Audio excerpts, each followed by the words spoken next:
हर महादेव सभी को। धर्म ग्रंथों के अनुसार सूर्य की पत्नी संज्ञा की छाया के गर्भ से शनिदेव का जन्म हुआ। जब शनिदेव छाया के गर्भ में थे तब छाया भगवान शंकर की भक्ति में इतनी ध्यानमग्न थी कि उसने अपने खाने पीने तक की शुद्ध नहीं की थी, जिसके प्रभाव उसके पुत्र पर पड़ा और उनका वर्ण श्याम हो गया। शनि के श्याम वर्ण को देखकर सूर्य ने अपनी पत्नी छाया पर आरोप लगाया कि शनि मेरा पुत्र नहीं है। तभी से शनि अपने पिता से शत्रुभाव रखते थे। शनि देव ने अपनी साधना तपस्या द्वारा शिव जी को प्रसन्न कर अपने पिता सूर्य की भांति शक्ति प्राप्त की और शिव जी ने शनि देव को वरदान मांगने को कहा। तब शनि देव ने प्रार्थना की कि युगों युगों में मेरी माता छाया की पराजय होती रही है।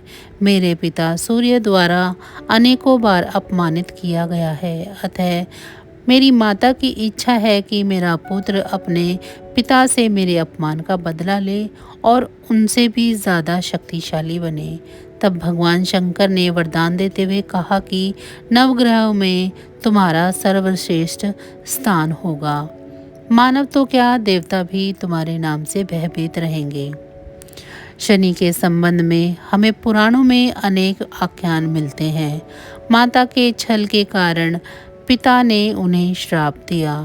पिता अर्थात सूर्य ने कहा, आप करूरतापूर्ण दृष्टि देखने वाले मंदगामी ग्रह हो जाएं।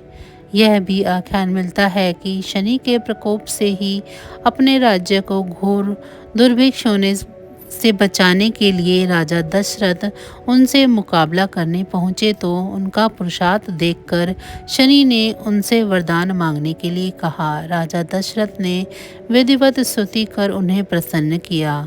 पद्म पुराण में इस प्रसंग का सविस्तार वर्णन है। ब्रह्मवेदवत पुराण में शनि ने जगत जननी पार्वती को बताया है कि मैं 100 जन्मों तक जातक की करने का फल भुगतान करता हूँ। एक बार जब विष्णु प्रिया लक्ष्मी ने शनि से पूछा कि तुम क्यों जातकों को धन हानि करते हो, क्यों सभी तुम्हारे प्रभाव से प्रताड़ित हो रहते हैं, तो शनि महाराज ने उत्तर दिया, मातेश्वरी, उसमें मेरा कोई दोष नहीं है। परमपिता परमात्मा ने मुझे तीनों लोकों का न्यायाधीश नियुक्त किया है, इसीलिए जो भी तीनों लोकों के अंदर अन्याय करता है उसे दंड देना मेरा काम है। एक आख्यान और मिलता है कि किस प्रकार से ऋषि अगस्त्य ने जब शनिदेव से प्रार्थना की थी तो उन्होंने राक्षसों से उनको मुक्ति दिलवाई थी। जिस किसी ने भी अन्याय किया उनको ही उन्होंने दंड दिया, चाहे वह भगवान शिव की अर्धांगिनी सती ही क्यों न रही हो। जिन्होंने सीता का आरोप रखने के बाद बाबा भोलेनाथ से झूठ बोलकर अपनी सफाई दी और परिणाम में उनको अपने ही पिता के यज्ञ में हवन कुंड में जलकर मरने के लिए शनि ने विवश कर दिया। अथवा राजा हरिश्चंद्र रहे हों, जिनके दान देने के अभिमान के कारण सप्तनिक बाजार में बिकना पड़ा और शमशान